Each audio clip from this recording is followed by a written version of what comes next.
बहुत ही मधुर स्वभाव के मिलन पूरी सभा की तरफ से और पूरे बरवाला शहर की तरफ से हमारे आज के मुख्य अतिथि डॉक्टर बनवारी लाल जी का स्नेह था। ये बरवाला को अपना घर मानते, अपना परिवार मानते आप सभी को, और हमारे बीच में जितने भी पत्रकार बंधु आए हैं सभी का हार्दिक अभिनंदन करते हैं, स्वागत करते हैं। और जो इस कार्यक्रम की कवरेज कर रहे हैं, तो इस पत्रकार बंधुओं का भी हमारे समाज के साथ विशेष लगाव है। एक परिवार की तरह ये भी हमारे हर कार्यक्रम को डॉक्टर बनवारी लाल जी का समाज के द्वारा, समाज के बुजुर्गों के द्वारा मान सम्मान किया जा रहा है पगड़ी पहना करके। और ये पगड़ी इस बात का प्रतीक होती है कि समाज की इस पगड़ी की लाज आपने रखनी है, इस पगड़ी के मान को रखना है। डॉक्टर साहब वैसे तो बहुत कार्य किए इन्होंने समाज। सबसे पहले तो उनके चरणों में नमन करते हुए मैं आप सब लोगों को बहुत बहुत बधाई देता हूं। और आज हमारे लिए एक बहुत ही खुशी का दिन है कि आज संत गुरु रविदास जी के जन्मदिन को हम मना रहे हैं। और इस कार्यक्रम में मंच पर मेरे साथ उपस्थित हमारे नगर परिषद के चेयरमैन श्री रमेश जी और जो भी हमारे इस सभा के पदाधिकारी हैं, कार्यकारिणी के जो भी सदस्य हैं, भाई सत्यवान चेयरमैन जी हैं, श्री राजकुमार रंगा जी, श्री सुनील वांकड़ जी, श्री वीरेंद्र बरवाड़ा जी, श्री वजीर बुक्कल जी, नसीब रशीला जी, धर्मवीर छचिया जी, उमेर सिंह रंगा जी, रामफल रंगा जी, शिषपाल जी, राजेश रंगा जी, लाभ सिंह रंगा जी, सनी रंगा जी, सभी गुरु रविदास सभा के कार्यकारिणी के सदस्य, सम्मानित मंच और मेरे सामने उपस्थित बरवाला के सभी बुजुर्गों, माताओं, बहनों, नौजवान साथियों, प्यारे बच्चों, पत्रकार व छायाकार बंधुओं, आज जो एक महापुरुष का जन्मदिन हम मना रहे हैं और जिन्होंने ऐसे समय में जन्म लिया जब समाज के अंदर अज्ञानता थी, जात पात का बोलबाला था, अमीर और गरीब के बीच में बहुत बड़ी खाई थी। ऐसे समय में संत गुरु रविदास जी का जन्म हुआ और उन्होंने अपने ज्ञान से, अपनी वाणी से, अपने वचन से इस समाज को एक नई दिशा दी। और उन्होंने जाति पाति से ऊपर उठ करके एक समरस समाज को जन्म दिया। उन्होंने कहा कि सब इंसान एक जैसे हैं, कोई जन्म से बड़ा नहीं होता। अगर कोई अच्छे परिवार में जन्म ले लिया तो बड़ा नहीं हो जाएगा। उन्होंने कर्म को प्रधान माना। आदमी अपने कर्मों से बड़ा और छोटा होता है। अगर एक अच्छे बड़े परिवार में कोई नालायक बच्चा पैदा हो जाए तो वो कोई बड़ा नहीं होता, लेकिन एक गरीब समाज के अंदर कोई महापुरुष पैदा हो जाए तो वो महापुरुष होता है। तो उन्होंने एक जो समाज के अंदर उन्होंने ये भी कहा था कि मन चंगा तो कटौती में गंगा। अगर आपका मन सच्चा है, अगर आप सच्चे मन से कोई भी काम करते हो तो निश्चित तौर पर आपको सफलता मिलनी ही मिलनी है। तो जब भी अपना काम करो सच्चे मन से करो। और उन्होंने जब कहा था, जब कुछ गांव के जो उनके साथी थे वो गंगा स्नान के लिए जा रहे थे तो उन्होंने कहा कि रविदास जी आप भी हमारे साथ चलो गंगा जी का स्नान करने, गंगा जी के दर्शन करने। तो उन्होंने कहा कि भैया मेरे पास काम आया हुआ है, किसी की मेरे को जूती बनानी है और उसको बहुत जरूरी है और उसको मुझे जूतियां समय पर देनी है, ये काम मेरे लिए जरूरी है। अगर आप मेरा एक छोटा सा काम कर दें, मेरा एक टका ले जाएं और गंगा मैया को दे दें। तो वो और जब देना, जब गंगा मैया खुद हाथ ऊपर करे तब वो टका देना। तो वो सोचे मजाक करने लगे, भाई ऐसा बताओ गंगा मैया इसके लिए आएगी क्या। तो वो जब गए तो उन्होंने स्नान किया और उसके बाद उसके साथी ने कहा, भाई वो रविदास जी ने कहा था कि भाई को मेरा टका गंगा जी को दे देना, तो आप कोशिश करो। तो उन्होंने जब वो गंगा जी के अंदर वो टका डाला तो गंगा जी ने स्वयं हाथ ऊपर करके वो टका लिया और उन्होंने, गंगा मैया ने सोने का कंगन उनको दिया कि भाई ये रविदास जी को दे देना। तो कहने का भाव ये है कि उन्होंने अपने काम को प्राथमिकता दी। उन्होंने ये सोचा कि भाई जो काम मेरा है, जिस काम के लिए मैंने किसी से वादा कर रखा है कि भाई उसकी जूतियां समय पे दूंगा तो उसको कष्ट नहीं होगा, तो गंगा मैया ने भी उनका कर्म का ध्यान रखते हुए उनको एक सोने का कंगन दिया। और उसके बाद जब वो कंगन आया तो उन्होंने सोचा कि राजा को दे देते हैं, राजा को खुश कर देते हैं, तो वो राजा को दे दिया। वो अब राजा ने रानी को दे दिया। रानी बोली कि दूसरा और ले आके दे, अभी मेरे को तो एक से काम नहीं चलेगा, दूसरा चाहिए। अब वो राजा ने कहा भाई तो और ले गया। अब वो फंस गया, अब दूसरा कहाँ से लेके आऊँ। तब वो गया, तब उन्होंने पता लगा कि भाई देखो कितनी शक्ति रविदास जी के क्रम में, उनकी भक्ति में थी, जिसकी वजह से इस तरह का चमत्कार हुआ। और जब उनका जन्म हुआ तो एक दाई थी जो अंधी थी, जिसको दिखता नहीं था। जब रविदास जी का जन्म हुआ, उनका जन्म उन्होंने करवाया दाई ने, तो उनकी आंखों की रोशनी आ गई। तो ये एक चमत्कारी बच्चे का काम है कि भाई एक अंधी दाई का उनके दर्शन मात्र उनकी रोशनी आ गई। तो ऐसे संत गुरु रविदास जी हुए जिन्होंने एक ऐसा समाज चाहा था जिसके अंदर सब छोटे बड़े साथ रहे। जैसे उन्होंने ये भी कहा था, छोटे बड़े सब बसे रविदास रहे प्रसन्न, ऐसा चाहूं राज में जहाँ मिले सबन को अन्न, छोट बड़े सब बसे रविदास रहे प्रसन्न। तो इसी जो रविदास जी ने जो शिक्षा दी थी, जो रविदास जी की इच्छा थी, उस इच्छा को पूरा हमारी सरकार कर रही है। आज जो देश के यशस्वी प्रधानमंत्री नरेंद्र भाई मोदी जी सबका साथ, सबका विकास, सबका प्रयास, सबका विश्वास, इस दिशा में जो काम कर रहे हैं, ये असल में जो संत रविदास जी ने जो उस टाइम इच्छा जाहिर की थी, जो उन्होंने अपने शब्दों के जरिए ये बात कही थी, उसका एक सिरे चढ़ा रहे हैं। उनको अमली जामा बनाने का काम हमारे प्रदेश की सरकार, हमारे माननीय मुख्यमंत्री नायब सैनी जी और हमारे देश के यशस्वी प्रधानमंत्री नरेंद्र भाई मोदी जी कर रहे हैं। और जो पूर्व मुख्यमंत्री माननीय मनोहर लाल जी ने एक समरसता का भाव समाज के अंदर आए, उन्होंने आते ही जितने भी महापुरुष थे, जो भी हमारे महापुरुष हैं, उनका जन्मदिन सरकारी खर्चे पे मनाने का एक योजना बनाई। और एक बहुत बड़ी योजना थी ये।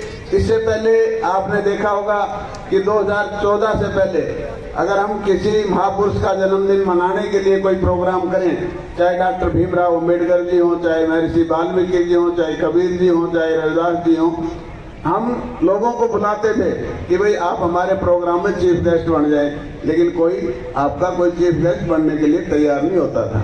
लेकिन सरकार ने एक योजना बनाई कि सरकार सरकारी खर्चे के ऊपर इस तरह के प्रोग्राम करेगी।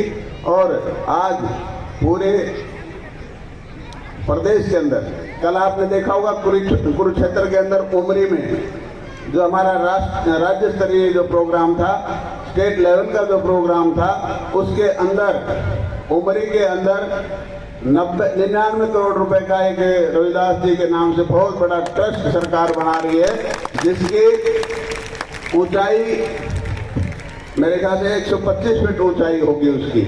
इतना लंबा रविदास जी का जो चित्र होगा, जो मूर्ति लगेगी उसके अंदर, और लगभग 125-24 करोड़ रुपए उसमें पूरा खर्च होगा। और माननीय मनोहर लाल जी ने उस टाइम जब मुख्यमंत्री थे तो उन्होंने 5 एकड़ जमीन उसके अंदर दी थी। और आज उसका बजट लगभग 124 करोड़ होगा। 99 करोड़ रुपए का तो टेंडर हो चुका है, उसका काम भी कल शुरू हो गया है। तो इतना बड़ा सम्मान हमारे समाज से पहले तो आपने देखा होगा कि सरकार के देश के अंदर, प्रदेश के अंदर जो भी कोई बड़ी संस्था बनती थी वो किसी एक परिवार के नाम से होती थी, लेकिन आज जो भी संस्थाएं बनती हैं वो महापुरुषों के नाम से होती है, चाहे वो देश के अंदर हो चाहे प्रदेश के अंदर हो। संत गुरु रविदास जी के नाम से माननीय मनोहर लाल जी ने जब जो मुख्यमंत्री थे तो उन्होंने संत गुरु रविदास जी के नाम से रसूलपुर फतेहाबाद के अंदर मेडिकल कॉलेज का नाम भी संत गुरु रविदास जी के नाम से ही रखा था। और अब ये हमारा उमरी के अंदर बहुत बड़ा ट्रस्ट बन रहा है संत गुरु रविदास जी के नाम से। और देश के यशस्वी प्रधानमंत्री नरेंद्र भाई मोदी जी ने भी मध्य प्रदेश के अंदर सागर के अंदर बहुत बड़ा एक रविदास स्मारक बनवाया हुआ है। और जितनी भी संस्थाओं के नाम अब हमारे महापुरुषों के नाम से, जैसे कैथल के अंदर जो हमारी संस्कृत महाविद्यालय विश्वविद्यालय है उसका नाम भी महर्षि वाल्मीकि जी के नाम से रखा हुआ है। तो ये हमारे समाज को एक बहुत बड़ा सम्मान सरकार दे रही है। और जो भी योजनाएं हैं उन योजनाओं का जो लाभ हमारे गरीब समाज को मिलता है, क्योंकि जितनी भी योजनाएं चाहे देश के प्रधानमंत्री केंद्र में बनाएं उन्हीं को इम्प्लीमेंट हमारे प्रदेश के मुख्यमंत्री नायब सैनी जी बखूबी उन्हीं का पद चिन्हों पर चलते हुए समाज को आगे ले जाने का काम कर रहे हैं। चाहे वो पिछली सरकार में जो माननीय मनोहर लाल जी ने शुरू किया बिना पर्ची बिना खर्चे के जो नौकरी देने का जो काम किया, उसका लाभ सबसे ज्यादा गरीब समाज को मिला है। क्योंकि गरीब समाज में भी ना तो सिफारिश होती ना पैसा होता, लेकिन आज अगर गरीब का बच्चा योग्य है तो निश्चित तौर पर उसको नौकरी मिलेगी। इसी तरह चाहे देश के प्रधानमंत्री जी ने प्रधानमंत्री आवास योजना शुरू की हो, उसमें भी गरीबों को फायदा मिलता है। चाहे प्रधानमंत्री उज्ज्वला योजना हो, उसमें भी भाई गरीब आदमियों के पैसे नहीं होता सिलेंडर तो गरीब आदमी को फायदा मिलता है। इसी तरह आपका आयुष्मान भारत की एक बहुत बड़ी योजना है, तो गरीब आदमी के परिवार को 5 लाख रुपए साल का बीमा होता है। उसके अंदर आप कहीं भी बड़ी अस्पताल में जाकर के अपना इलाज करवा सकते हो। तो गरीब के लिए एक बहुत बड़ा वरदान का काम ये आयुष्मान भारत की योजना कर रही है। इसी तरह आपका जल जीवन मिशन हो, साफ सुथरा पानी गरीब आदमी को मिल जाए तो भाई बीमारियों से दूर रहता है। अन्यथा गरीब आदमी तो गंदा पानी पी के बीमारी रहता था, उल्टी दस्त वाले मरीज अस्पताल में भरे रहते थे। लेकिन जितनी भी योजनाएं अब जैसे प्रधानमंत्री गरीब कल्याण योजना है, 80 करोड़ लोगों को देश के अंदर अन्न फ्री मिलता है। तो बहुत सी ऐसी योजनाएं जिनसे गरीब आदमी को फायदा मिल रहा है। और अभी एक योजना माननीय मुख्यमंत्री नायब सैनी जी ने जो लाडो लक्ष्मी योजना शुरू की है, बीपीएल परिवारों की महिलाओं को 2100 रुपये पर मंथ के हिसाब से वो भी आप लोगों को मिल रहे हैं। तो जो संदेश संत गुरु रविदास जी ने बहुत 649 साल पहले दिया था, उसको अमली जामा पहनाने का काम देश की सरकार और प्रदेश की सरकार कर रही है। लेकिन संत गुरु रविदास जी ने जो एक ये भी मैसेज दिया था कि समाज में जितनी भी बुराइयां हैं, कुरीतियां हैं, चाहे वो नशे की हो, चाहे वो दहेज की हो, फिजूल खर्ची की हो, इनसे भी हमें दूर रहना है। समाज को इन बुराइयों से दूर रखना है। और सबसे बड़ी बात जो बाबा साहब ने भी कही थी कि शिक्षित बनो, संगठित रहो, संघर्ष करो। तो सबसे पहले मैं यही कहूँगा कि शिक्षा एक ऐसा हथियार है जिसको आप अगर अपना लिया तो कोई आपको कुछ कर नहीं सकता। बाबा साहब ने कहा था जो शिक्षा जिसके अंदर होगी वो शेरनी का दूध है एक तरह से। शिक्षा ना आपको कोई छीन सकता है, ना कोई आपकी चोरी कर सकता है। शिक्षा ऐसा धन है। तो आप अपने बच्चों को शिक्षित करें, बुराइयों से दूर रखें और नैतिक शिक्षा दें। समाज के अंदर जो आज कल हम देख रहे हैं बच्चे मोबाइल में लगे रहते हैं, इन बच्चों को एक मोबाइल से दूर रखें, क्योंकि ये बहुत ही एक हमारे समाज हमारी जो आने वाली पीढ़ी, क्योंकि बच्चा जो हमारे बच्चे वही हमारा भविष्य है, देश का भविष्य है। अगर हमारे बच्चे ही खराब हो गए, बच्चे ही आगे नहीं बढ़ पाएंगे तो ये देश धरातल पे जाएगा, देश का कुछ नहीं होने वाला। तो मैं आप लोगों से यही कहूँगा कि आपके बच्चों के पैर में चप्पल हो या ना हो, लेकिन उसके हाथ में किताब जरूर होनी चाहिए। ये संकल्प लेके आप जाएं ताकि हमारा जो समाज है ये आगे बढ़ सके और समाज का एक सही दिशा में संगठन बहुत जरूरी है। शिक्षित रहोगे, संगठित रहोगे, संगठन करोगे तब संगठित रहोगे, तभी संघर्ष कर पाओगे। तो ये सारी चीजें, क्योंकि देखो ये जो समाज सब खाली संत रविदास जी ने दलित समाज के लिए, रैदास समाज के लिए नहीं दिया था, क्योंकि महापुरुष किसी एक जाति या एक समुदाय के संप्रदाय के नहीं होते, वो समस्त मानव जाति के प्रेरणादायक होते हैं। तो हम सब समाज के लोगों को, हमारे जितने भी महापुरुष हैं, चाहे वो किसी भी जाति से संबंध रखते हो, हमें उनका सम्मान करना चाहिए। और उनको सच्ची श्रद्धांजलि यही है कि जो रास्ता उन्होंने बताया, जो संदेश उन्होंने दिया, उस संदेश को अपने जीवन में ढालें और उसको आगे बढ़ाएं, यही उनको सच्ची श्रद्धांजलि है। तो मैं दोबारा से आप लोगों को संत गुरु रविदास जी महाराज के इस जन्मदिन की बहुत बहुत बधाई और शुभकामना देता हूं और ईश्वर से प्रार्थना करता हूं और संत गुरु रविदास जी का आशीर्वाद हम सब पर इसी तरह बना रहे और समाज आगे बढ़ता रहे, यही मैं आप लोगों से अपील करना चाहता था। आप सब लोग आए, इस प्रोग्राम की शोभा बढ़ाई, बहुत बहुत धन्यवाद। और जो आने पर आपने फूलमाला और पगड़ी बनाकर जो मेरा मान सम्मान किया, उसके लिए मैं आप लोगों का बहुत बहुत आभार व्यक्त करता हूँ। धन्यवाद। जय हिंद, जय भारत।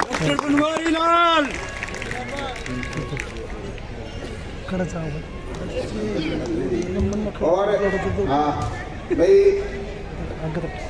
सत्यवान जी मेरे पास गए थे तो मैंने उनसे कहा भी देखो अब तो मेरे पास कोई ग्रांट ब्रूंट तो है नहीं, आपके विधायक हैं, सरकार में कैबिनेट मंत्री हैं, तो गंगवा साहब को बुलाएं, उनके साथ मैं आ जाऊंगा और गंगवा साहब से मैं रिक्वेस्ट करूंगा कि जो भी आपकी मांगे हैं वो पूरा करेंगे। तो गंगवा साहब से भी मैंने फोन पे बात की है, उनको थोड़ा विलम्ब हो रहा है, वो कहीं दूसरे प्रोग्राम में व्यस्त हैं, तो वो देरी से आएंगे। हम बहुत बहुत धन्यवाद करते हैं मंत्री जी का, आज के कार्यक्रम में हमारे बीच पहुंचे और आज के हमारे इस कार्यक्रम की शोभा बढ़ा रहे हमारे तमाम पत्रकार साथी,